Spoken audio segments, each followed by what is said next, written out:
कहानी की शुरुआत में हम एक जेल को देखते हैं जिसका नाम द शॉशैंक रिडेम्पशन है। ये दुनिया की सबसे सिक्योर तरीन जेल है। इस जेल में हजारों कैदी हैं, लेकिन आज तक इस जेल से कोई भी कैदी फरार नहीं हो सका क्योंकि इस जेल की सिक्योरिटी बहुत ही ज्यादा स्ट्रिक्ट है। इस जेल में ऐसे कैदी भी हैं जिन्होंने अपनी पूरी जिंदगी इसी जेल में बिता दी, लेकिन इन्हें इस जेल से भागने का ख्याल तक नहीं आया क्योंकि इस जेल से भागने की कोशिश करने वाले कैदी की सजा सीधा मौत है। अब यहाँ सीन कट होता है और हमें कोर्ट में एंडी नाम के एक आदमी को दिखाया जाता है जो अमेरिका के एक बहुत ही बड़े बैंक का बैंकर है। जज उसे उसकी वाइफ और उसके लवर के मर्डर के इल्जाम में उम्र भर कैद की सजा सुनाता है, लेकिन एंडी कहता है कि मैंने ये मर्डर नहीं किए हैं। पर एंडी खुद को बेगुनाह साबित करने के लिए उसके पास कोई प्रूफ नहीं था, जिस वजह से कोर्ट का जज एंडी को उम्र भर कैद के लिए दुनिया की सबसे सिक्योर जेल दी शॉशैंक रिडेम्पशन भेज देता है। एंडी के साथ और भी कई सारे कैदी होते हैं और जब इन कैदियों को जेल के अंदर लाया जाता है तब जेल के अंदर मौजूद बाकी कैदी आपस में शर्त लगाते हैं कि आज रात इन नए आने वाले कैदियों में से कौन सा कैदी रोएगा, और इसके लिए ये लोग एक डिब्बी सिगरेट की शर्त लगाते हैं। ये लोग बाहर लाइन से खड़े नए आने वाले कैदियों में से एक एक कैदी को चुन लेते हैं। तब रेड नाम का एक कैदी एंडी पर दांव लगाता है क्योंकि उसे लगता है कि एंडी बहुत ही मासूम है और वो बहुत ही अमीर घर का है जिसने कभी तकलीफ नहीं झेली, इसलिए उसे लगता है कि वो आज रात सबसे पहले रोएगा। इसके बाद सभी कैदियों को लाइन से जेल के अंदर लाया जाता है और हर एक कैदी को उसके सेल में बंद कर दिया जाता है। कुछ देर बाद रात हो जाती है और तब पुराने कैदी नए आने वाले कैदियों पर चिल्लाने लगते हैं ताकि उनमें से कोई डर जाए और रोने लगे, और ऐसा ही होता है। इन नए आने वाले कैदियों में से एक कैदी फूट फूट कर रोने लगता है और कहता है कि मुझे घर जाना है। तब वहाँ गार्ड आते हैं और उसे रोने से मना करते हैं, लेकिन जब वो आदमी रोना बंद नहीं करता तब गार्ड उसे सेल से बाहर निकालकर इतना पीटते हैं कि वह बेहोश हो जाता है। दूसरी तरफ रेड एंडी पर लगाया हुआ दांव हार जाता है और रेड समझ जाता है कि एंडी बहुत ही स्ट्रांग है क्योंकि इतना डराने के बावजूद उसने एक आवाज तक नहीं की। इसलिए अगले दिन रेड अपने साथी को सिगरेट का एक डिब्बा दे देता है क्योंकि रेड एंडी पर लगाया हुआ दांव हार चुका था। तभी हम एंडी को देखते हैं जो अकेला चुपचाप ब्रेकफास्ट कर रहा होता है। तब एंडी की मुलाकात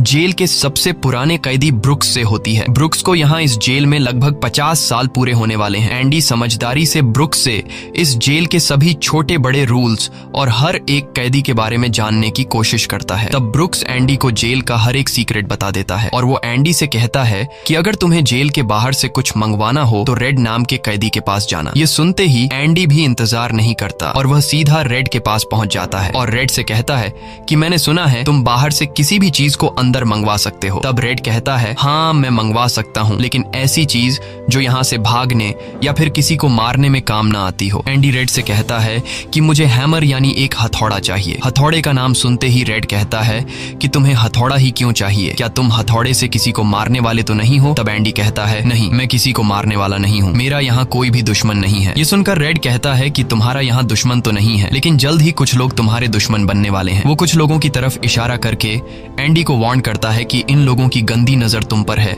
इसलिए इनसे बच कर रहना। अगले दिन एंडी के कहने पर रेड उसके लिए हैमर मंगवा देता है और जब वो हथौड़ा देखता है तो रेड हंसने लगता है क्योंकि हथौड़ा साइज में बहुत ही छोटा होता है और रेड मन ही मन सोचता है कि इस हथौड़े से जेल में सुरंग बनाने में 600 साल लग जाएंगे। इसके बाद रेड ब्रुक्स के जरिए एंडी के सेल तक हथौड़ा पहुंचा देता है। ऐसे ही दिन बीतते हैं और एक दिन जब एंडी लॉन्ड्री में काम कर रहा होता है तब वो 3 लोग जिनकी एंडी पर गंदी नजर होती है वो एंडी को पकड़ लेते हैं। एंडी उनसे अपने आप को छुड़ाने की कोशिश करता है पर 3 लोगों को वह अकेले कंट्रोल नहीं कर पा रहा था, इसलिए ये तीनों पहले एंडी को खूब पीटते हैं और फिर एंडी के साथ गलत करते हैं। यह सिलसिला इसी तरह चलता रहता है। ये लोग हमेशा एंडी को पकड़ते और फिर उसे मारकर उसके साथ गलत करते रहते। इस तरह से 2 साल बीत जाते हैं और एक अनाउंस होता है कि छत की मरम्मत के लिए कुछ लोगों की जरूरत है। यहाँ कैदियों की एक टीम छत के काम के लिए तैयार हो जाती है जिसमें रेड और एंडी भी शामिल होते हैं। ये लोग सब अपने काम पर लग जाते हैं और छत पर उनकी देखभाल की जिम्मेदारी एक बहुत ही सख्त सिक्योरिटी गार्ड की होती है जिसका नाम हैडली है। हैडली बहुत ही स्ट्रिक्ट इंसान है जो जरा सी गलती पर कैदियों को बहुत बुरी तरह पीटता है। जब सभी कैदी छत पर काम कर रहे होते हैं तब हैडली थोड़ा परेशान होता है और अपने साथियों से कहता है कि मेरे भाई की हाल ही में मौत हुई है जिसके अकाउंट में $30,000 पड़े हैं। अब मेरे भाई का मेरे अलावा इस दुनिया में और कोई नहीं है, इसलिए उसके पैसे पर मेरा हक बनता है। लेकिन परेशानी की बात यह है कि जब मैं इन $30,000 को अपने अकाउंट में ट्रांसफर करूंगा तब सरकार मुझसे टैक्स के रूप में सारे पैसे ले लेगी। हैडली जब अपने साथियों से यह बातें कर रहा था तब एंडी भी इसकी सारी बातें सुन लेता है। एंडी जो कि एक बहुत बड़ा बैंकर है, उसे पता था कि इन पैसों को बिना गवर्नमेंट को टैक्स दिए कैसे निकाला जा सकता है। इसके बाद एंडी बिना सोचे हैडली के पास जाता है और उससे कहता है कि क्या तुम अपनी बीवी पर भरोसा करते हो। ये बात सुनते ही हैडली को गुस्सा आ जाता है और वह एंडी को पकड़कर छत के किनारे ले जाता है, लेकिन उसे नीचे फेंकने से पहले एंडी उसे बताता है, अगर तुम अपनी बीवी पर भरोसा करते हो कि वह तुम्हें धोखा नहीं देगी तो तुम आसानी से अपने भाई के पैसे अपनी वाइफ के अकाउंट में ट्रांसफर कर सकते हो, वह भी बिना टैक्स दिए, क्योंकि गवर्नमेंट का एक रूल है कि कोई भी इंसान अपनी पत्नी को पूरे जीवन में $60,000 तक गिफ्ट कर सकता है और इन पैसों पर कोई टैक्स नहीं लगता। और एंडी ये भी कहता है कि अगर तुम बाहर से किसी लॉयर को रखोगे तो वह तुमसे बहुत ज्यादा पैसे चार्ज करेगा, लेकिन मैं ये काम तुम्हारे लिए फ्री में कर सकता हूँ। तब हैडली पूछता है, बदले में तुम्हें क्या चाहिए? इस पर एंडी मुस्कुराते हुए कहता है, मुझे कुछ नहीं चाहिए, जब तुम्हारा काम हो जाए तुम बस मेरे सारे दोस्तों को बियर पिला देना। और अगले दिन सभी कैदी छत पर बैठकर बियर का मजा ले रहे होते हैं, यानी एंडी ने हैडली का काम कर दिया था। लेकिन एंडी बियर नहीं पीता, वह एक कोने में बैठकर सभी को बियर पीते देखकर खुश होता है। एंडी के साथी भी उससे बहुत खुश होते हैं, क्योंकि जेल में बियर पीना ऑलमोस्ट इम्पॉसिबल था, लेकिन एंडी की वजह से उनकी यह इच्छा पूरी हुई। फिर समय ऐसे ही बीतता है और एंडी और रेड की दोस्ती गहरी हो जाती है। कुछ दिन बाद जेल में सभी कैदियों को फिल्म दिखाई जाती है और सभी लोग रीटा हेवर्थ की फिल्म देख रहे होते हैं। तब एंडी रेड के पास आकर कहता है, मुझे रीटा हेवर्थ का एक बड़ा पोस्टर चाहिए। एंडी रेड से इसलिए पोस्टर मांगता है क्योंकि पूरे जेल में एक रेड ही था जो बाहर से किसी भी चीज को मंगवा सकता था। इसके बाद एंडी बाहर निकलता है, लेकिन जैसे ही वह बाहर आता है वहाँ वही 3 लोग खड़े होते हैं जो एंडी के साथ गलत करते थे। वह एंडी से कहते हैं, चलो हमारे साथ, लेकिन इस बार एंडी मना कर देता है। एंडी के मना करने पर वो लोग उसे पकड़ लेते हैं और उसके साथ जबरदस्ती करने की कोशिश करते हैं, लेकिन एंडी भी उनका मुकाबला करता है। पर वो लोग 3 होते हैं, जिस वजह से वो एंडी को बहुत ही बुरी तरह से पीटते हैं। पर आज ये लोग एंडी के साथ कुछ कर नहीं पाते, लेकिन एंडी को ये लोग इतना मारते हैं कि एंडी 1 महीने के लिए अस्पताल में चला जाता है और साथ ही वो आदमी जिसने एंडी को मारा होता है उसे 1 हफ्ते के लिए काल कोठरी में डाल दिया जाता है। 1 हफ्ते बाद जब वो वापस अपने सेल में आता है तो वहाँ पर वही ऑफिसर होता है जिसका एंडी ने $30,000 का टैक्स बचाया था। और इस ऑफिसर को किसी ने बता दिया था कि एंडी को इस आदमी ने इतना मारा है कि वो बेचारा 1 महीने के लिए अस्पताल में चला गया है। अब यहाँ वो ऑफिसर उस आदमी को इतनी बुरी तरह से मारता है कि वो हमेशा के लिए पैरालाइज हो जाता है। 1 महीने बाद जब अस्पताल से एंडी वापस अपने सेल में आता है तब उसे अपने सेल में रीटा हेवर्थ का एक बड़ा पोस्टर मिलता है, जो कि असल में एक वेलकम गिफ्ट होता है रेड की तरफ से। इस तरह से दिन गुजरते हैं और एक दिन जेल का वार्डन सिक्योरिटी गार्ड के साथ एंडी के सेल में आता है और उसके सेल की तलाशी करवाता है। सेल की चेकिंग लेने के बाद जब वार्डन को कुछ नहीं मिलता तब वार्डन की नजर सामने लगे पोस्टर पर पड़ती है। वार्डन कहता है कि वैसे तो मैं सेल में पोस्टर अलाउ नहीं करता, पर तुम इसे अपने सेल में लगा सकते हो। दरअसल तलाशी तो एक बहाना होता है। वार्डन को इस ऑफिसर ने बताया था कि किस तरह से एंडी ने उसका $30,000 का टैक्स बचाया, इसीलिए वार्डन अपने फायदे के लिए एंडी से मिलना चाहता था। एंडी के हाथ में बाइबल होती है जिसे वह ले लेता है और बाइबल को लेकर वह यहाँ से निकल जाता है। पर कुछ ही दूर जाने के बाद वह वापस लौट कर आता है और उसके हाथ में जो एंडी की बाइबल होती है वह उसे लौटाते हुए कहता है कि मुक्ति इसी में है। अगले दिन वार्डन एंडी को अपने ऑफिस में बुलाता है और कहता है कि तुम्हारे जैसे इंटेलिजेंट आदमी को जेल की सलाखों के पीछे नहीं रहना चाहिए। इसलिए वार्डन एंडी को लाइब्रेरी का असिस्टेंट बना देता है। लाइब्रेरी में वही बुक्स नाम का बूढ़ा आदमी होता है जो कई सालों से लाइब्रेरी संभाल रहा है। तभी वो ऑफिसर जिसके लिए एंडी ने $30,000 बचाए थे वह एक दूसरे ऑफिसर को एंडी के पास लेकर आता है। असल में उसे ITAR का मसला था जिसे कुछ ही मिनटों में एंडी भर देता है, जिस वजह से पूरे जेल में एंडी के चर्चे होने लगते हैं। जैसे जैसे साल बीतते हैं एंडी के पास काम बढ़ता चला जाता है, जिस वजह से एंडी को अपने पास एक असिस्टेंट की जरूरत पड़ती है और वो अपना असिस्टेंट अपने सबसे अच्छे दोस्त रेड को बनाता है। एक दिन लाइब्रेरी में ब्रुक्स एक कैदी के गले पर चाकू रख देता है और वो उसे बिना वजह मारने की धमकी देता है। असल में सरकार ने उसकी सजा माफ कर दी है, पर वो इस जेल को छोड़कर नहीं जाना चाहता। आज उसे इस जेल में पूरे 50 साल हो चुके हैं। उसकी पूरी जिंदगी इसी जेल में बीत गई है और वो बिल्कुल भूल चुका है कि बाहर की दुनिया कैसी है। ये जेल की दुनिया ही उसकी असली दुनिया है और उसे लगता है कि अगर उसने किसी का खून कर दिया तो उसकी सजा बढ़ जाएगी और उसे इसी जेल में रखा जाएगा। एंडी के समझाने पर ब्रुक्स उस आदमी को जिसकी गर्दन पर उसने चाकू रखा था छोड़ देता है। अब न चाहते हुए भी ब्रुक्स जब जेल से छूटने के बाद बाहर आता है तो उसे बाहर की दुनिया बहुत अजीब लगती है। 50 सालों में बाहर की दुनिया की रफ्तार काफी ज्यादा बढ़ गई होती है। जहाँ सड़क पर पहले एक गाड़ी दिखती थी, अब सड़कों पर गाड़ियों की भीड़ है। कुछ दिन बाद वो एक सुपरमार्केट में काम करने लगता है, लेकिन उसका बाहर की दुनिया में बिल्कुल भी मन नहीं लगता। उसे बार बार जेल की याद आती है और वो जेल में वापस आना चाहता है। इसीलिए वो कभी कभी सोचता है कि वो कोई क्राइम करे ताकि वह फिर से इस जेल में जा सके। लेकिन ब्रुक्स इस उम्र में कोई भी क्राइम नहीं करना चाहता था और इस भीड़ भाड़ वाली तेज रफ्तार वाली जिंदगी में ब्रुक्स सरवाइव नहीं कर पाता और अपनी जान दे देता है। मरने से पहले वो जेल में अपने साथियों के नाम एक खत लिखता है, जिसे पढ़ते हुए सभी बहुत ज्यादा इमोशनल हो जाते हैं। वहीं हमें जेल दिखाई जाती है, जहां पर वार्डन एक नया प्रोग्राम शुरू करता है। इस प्रोग्राम में जेल की कैदियों को बाहर ले जाकर काम करवाया जाएगा ताकि उन्हें पता चल सके कि मेहनत से पैसे कैसे कमाए जाते हैं। और कैदी भी इस काम के लिए मान जाते हैं, क्योंकि वह सब भी बाहर की हवा खाना चाहते थे। और इस तरह से वार्डन इन कैदियों से काम लेता है। पर इस प्रोजेक्ट के जरिए वार्डन को बहुत सारे कॉन्ट्रैक्ट मिल जाते हैं, क्योंकि जेल के कैदियों की लेबर बहुत सस्ती होती है और जो बाहर की लोकल कंस्ट्रक्शन लेबर की टीम होती है उन्हें कहीं पर भी काम नहीं मिलता, क्योंकि वार्डन उनका काम आधी कीमत पर अपने कैदियों से करवाता है। और वार्डन आधी कीमत पर काम इसलिए करता है क्योंकि कैदी कोई लेबर तो थे नहीं जिनको वार्डन दिहाड़ी दे पाता। इसलिए वार्डन फ्री में कैदियों से काम करवाकर बहुत सारा पैसा कमाने लगता है और उसका यह पैसा ब्लैक का होता है। लेकिन एंडी एक बैंकर होने की वजह से वार्डन का सारा ब्लैक मनी व्हाइट में बदल देता है। दरअसल एंडी इन पैसों को एक ऐसे आदमी के नाम पर जमा करता है जो इस दुनिया में है ही नहीं, और वह उसके अकाउंट में सारा पैसा ट्रांसफर कर देता है ताकि अगर कल को पुलिस को पता भी चल जाए तो पुलिस एक ऐसे आदमी को ढूंढ रही होगी जो इस दुनिया में कभी पैदा ही नहीं हुआ। अब यहाँ जेल में एक नया कैदी आता है जिसका नाम टॉमी है। टॉमी बहुत यंग होता है और वह इस छोटी सी उम्र में कई सारी जेलों में जा चुका है। टॉमी एक बहुत ही फ्रेंडली नेचर का था, इसलिए उसकी जल्द ही जेल में बहुत से कैदियों से दोस्ती हो जाती है। एक दिन खाने की टेबल पर टॉमी सबसे कहता है कि मैं पिछले कई सालों से चोरी कर रहा हूँ, इसलिए मैं यहाँ की कई सारी जेलों में जा चुका हूँ और इस बार भी मैं चोरी की वजह से इस जेल में आया हूँ। टॉमी की बात सुनते हुए एंडी उसे कहता है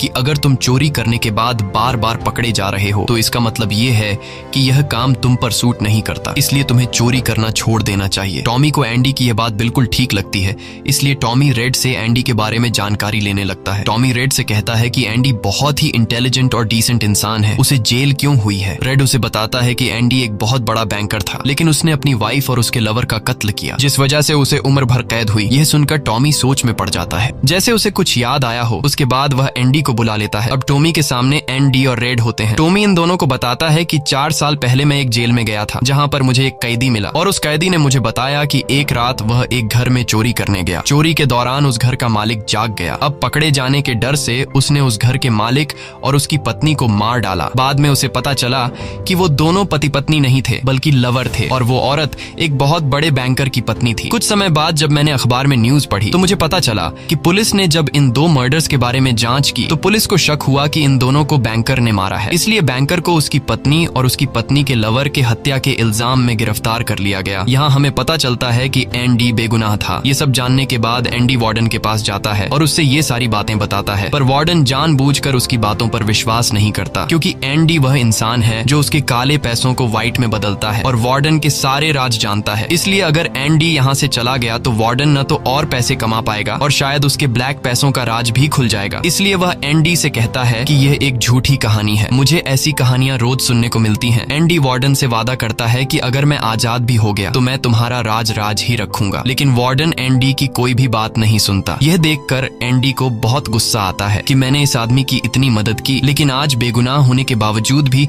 मुझे यह बाहर नहीं जाने दे रहा। इसलिए एंडी वार्डन पर चिल्ला पड़ता है। तब वार्डन एंडी को 1 महीने के लिए काल कोठरी में डाल देता है और उसके बाद वह सीधे टॉमी के पास जाता है और वार्डन टॉमी से पूछता है कि क्या तुमने जो बातें एंडी को बताई हैं वह सारी सच हैं।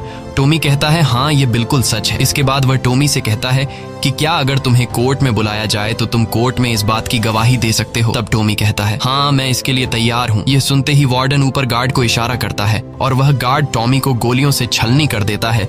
इसके बाद वार्डन एंडी के पास जाता है और उसे कहता है कि टॉमी ने भागने की कोशिश की थी इसलिए उसे गोली मार दी गई। लेकिन एंडी समझ जाता है कि टॉमी को क्यों मारा गया और एंडी मन ही मन सोचता है कि वार्डन बहुत ही घटिया इंसान है। एंडी वार्डन से कहता है कि आज के बाद मैं तुम्हारा काम कभी नहीं करूंगा। तब वार्डन कहता है कि मेरा काम तो तुम्हें ही करना पड़ेगा वरना मैं यह जेल तुम्हारे लिए नरक बना दूंगा। और जाते हुए वार्डन सिक्योरिटी गार्ड से कहता है कि उसे 1 और महीने के लिए काल कोठरी में रखो। काल कोठरी एक बहुत ही खौफनाक जगह थी जहाँ काले अंधेरों में कैदी को पूरे 1 महीने रहना पड़ता था। अब एंडी इस काल कोठरी में 1 महीना तो बिता चुका था, लेकिन अब उसे 1 और महीना उसी अंधेरे वाले छोटे से कमरे में बिताना पड़ेगा। बाहर पूरे जेल में यह खबर फैल जाती है कि एंडी उस गुनाह की सजा काट रहा है जो उसने कभी किया ही नहीं था। जेल के अंदर मौजूद सभी कैदियों को एंडी के लिए बहुत दुख होता है। अब काल कोठरी में पूरे 2 महीने गुजारने के बाद जब एंडी बाहर आता है तो रेड उसके पास आता है। एंडी रेड से पूछता है कि क्या तुम कभी इस जेल से बाहर निकल पाओगे? रेड कहता है हाँ, लेकिन तब जब मैं बहुत बूढ़ा हो गया होऊंगा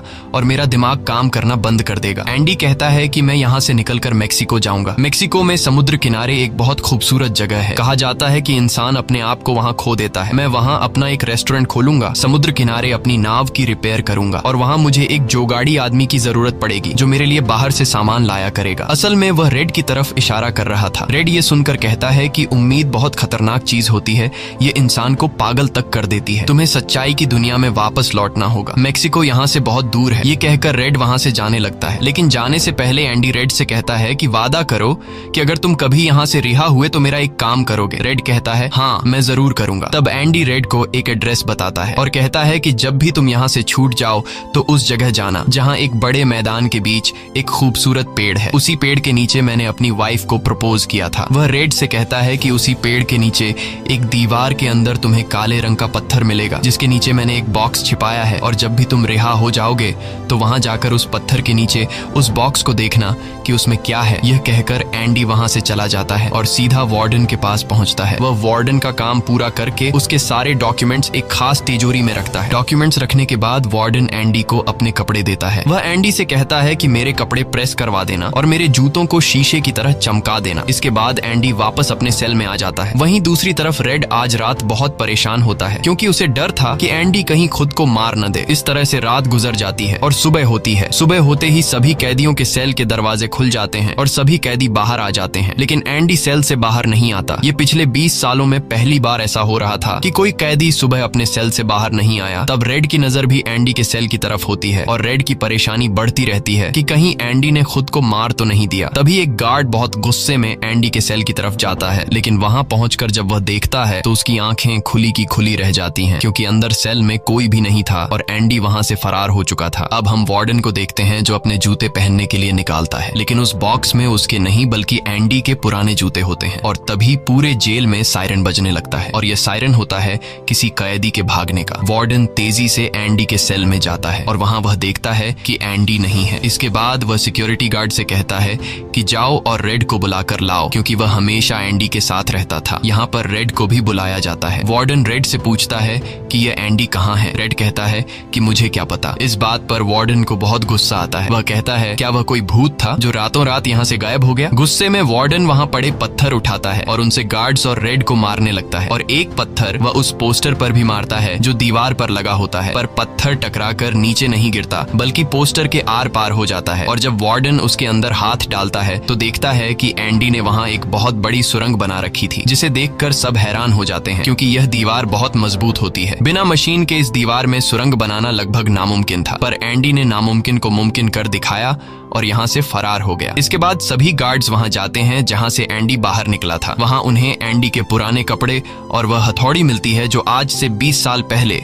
एंडी ने रेड से मंगवाई थी। ये वही हथौड़ी होती है जिससे पिछले 20 सालों से एंडी अपनी सेल की दीवार में सुरंग बना रहा था। 20 सालों से एंडी ने यह काम इतनी बारीकी से किया कि किसी को पता तक नहीं चला। साथ ही दीवार से जो भी मिट्टी निकलती थी वह उसे अपनी जेब में रखकर ग्राउंड में बिखेर देता था। एंडी ने आखिरी बार जब वार्डन के लिए काम किया था तो वह वार्डन के काले पैसों के सारे डॉक्यूमेंट्स अपने पास रख लेता है और उसके पास जो उसकी बाइबल होती है वह उसे वार्डन की नजरों के सामने चालाकी से उसकी तिजोरी में रख देता है। और एंडी वार्डन को ऐसे दिखाता है कि जैसे ये बाइबल नहीं बल्कि उसके डॉक्यूमेंट्स हैं। साथ ही वार्डन ने जो अपने कपड़े उसे प्रेस करने के लिए दिए थे, एंडी पहले वार्डन के कपड़ों को पहनता है और फिर उसके ऊपर अपने पुराने कपड़े पहन लेता है। और वे जूते जो वार्डन ने उसे शीशे की तरह चमकाने के लिए दिए थे, एंडी उन्हें पहनकर निकल जाता है। रात को जैसे ही सारी लाइट्स बंद होती हैं, एंडी अपने सेल में की गई सुरंग से बाहर निकलता है। इसके बाद वह एक गटर का पाइप तोड़ता है और उस पतले से गटर के पाइप में रेंगता हुआ उस जेल से फरार हो जाता है जिससे आज तक कोई भी भाग नहीं सका था। हालांकि एंडी जिस गटर के पाइप से रेंगता हुआ बाहर निकला था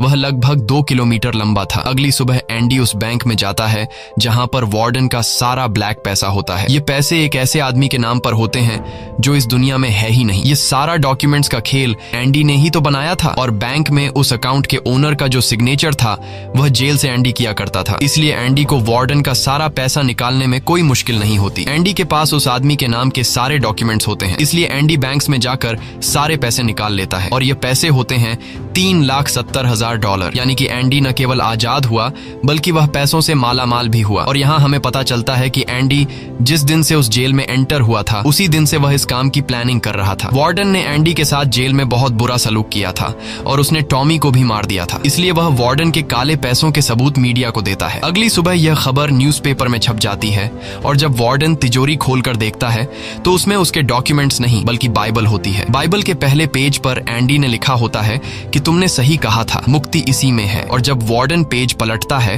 तो वह देखता है कि वहां पर हथौड़ी का एक निशान होता है। दरअसल एंडी ने बाइबल के पेजेस को हथौड़ी की शेप में काटकर एक सांचा बनाया हुआ था जिसके अंदर वह अपनी हथौड़ी छिपाया करता था। और आज से 20 साल पहले जब वार्डन पहली बार एंडी की सेल में गया था और उसने एंडी की बाइबल उसके हाथ से लेकर वापस उसे लौटा दी थी, उस समय भी वह हथौड़ी उसी बाइबल के अंदर थी। यह देखकर वार्डन को एक बहुत बड़ा झटका लगता है। दूसरी तरफ वार्डन के काले पैसों की खबर पूरे शहर में फैल चुकी थी, इसलिए जेल के बाहर रिपोर्टर्स और पुलिस वार्डन को गिरफ्तार करने के लिए आ रही होती है। और इससे पहले कि पुलिस उसे गिरफ्तार करती, वार्डन अपने आप को गोली मार देता है। कुछ समय बीतने के बाद एंडी के दोस्त रेड की सजा भी माफ कर दी जाती है और उसे गवर्नमेंट की तरफ से एक नौकरी भी दिलाई जाती है। पर बाहर की दुनिया में रेड का दिल बिल्कुल नहीं लगता क्योंकि उसने अपनी जिंदगी के 40 साल जेल में गुजारे थे। रेड भी उसी कमरे में रहता है जहां पर ब्रुक्स रहा करता था और रेड भी अपनी जान देना चाहता है, पर तभी उसे याद आता है कि उसने एंडी से वादा किया था। इसके बाद वह उस जगह के लिए गाड़ी में रवाना हो जाता है और वह उस बड़े घास के मैदान में जाता है जहां पर एक बहुत बड़ा पेड़ होता है, साथ ही पत्थरों की दीवार भी होती है। उस दीवार पर एक काले रंग का पत्थर होता है और जब वह उस पत्थर को उठाता है तो उसके नीचे एक बॉक्स होता है। उस बॉक्स के अंदर कुछ पैसे और एक लेटर होता है। ये लेटर एंडी का होता है। उस लेटर में लिखा होता है कि एंडी रेड का उसी जगह पर इंतजार कर रहा है जिस जगह के बारे में एंडी ने रेड को जेल में बताया था। उसके आगे एंडी ने लिखा होता है कि उम्मीद अच्छी चीज होती है। इसके बाद रेड उस जगह पहुंच जाता है और जब वह समुद्र किनारे जाता है तो वो देखता है कि एंडी नाव में बैठकर अपनी नाव ठीक कर रहा है। यह जगह, यह सब कुछ एंडी का वह सपना होता है जो उसने जेल में रेड से शेयर किया था और रेड ने कहा था कि उम्मीद अच्छी नहीं होती। इसके बाद यह दोनों एक दूसरे को गले लगाते हैं और इसी के साथ ये कहानी खत्म हो जाती है। अगर आपको यह वीडियो अच्छी लगी हो तो हमारे चैनल को सब्सक्राइब और वीडियो को लाइक जरूर कीजिएगा।